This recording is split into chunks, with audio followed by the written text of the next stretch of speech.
Cette initiative à présent dans le vignoble alsacien, une plantation de haies et d'arbres fruitiers sur des parcelles Grand Cru à Orgevillers. L'objectif est de développer la biodiversité à proximité des vignes, une opération à contre-courant des pratiques traditionnelles du vignoble qui ont toujours cherché à maîtriser la nature. Reportage Stéphane Gaudry, Bernard Stemmer.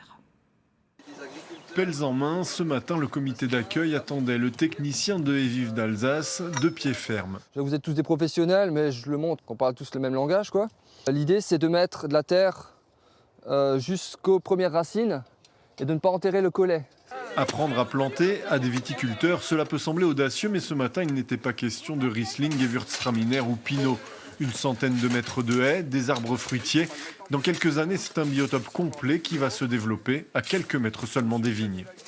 On est vraiment en proximité, on est à 3 mètres, les auxiliaires vont jusqu'à 50 mètres. Enfin, les petits insectes se déplacent. Et donc ici, c'est vraiment créer une zone refuge qui offre le gîte et le couvert pour tout un lot d'insectes, les oiseaux. Travailler avec la nature plutôt que contre elle. La démarche rejoint la tendance au bio du vignoble alsacien tout en l'inscrivant dans le paysage.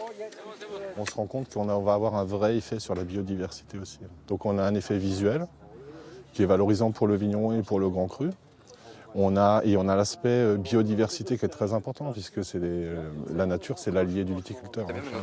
Ce projet qui a démarré au Prelatenberg doit s'étendre aux 51 grands crus alsaciens pour souligner par la végétation leur singularité dans le vignoble. Les visualiser est important parce que c'est quand même, disons, l'élite du vignoble alsacien. Et je pense que beaucoup de personnes ne s'en rendent pas vraiment compte où ils se trouvent. Il y a quand même 50 ans en Alsace, et puis pour les situer, c'est pas aussi facile que ça.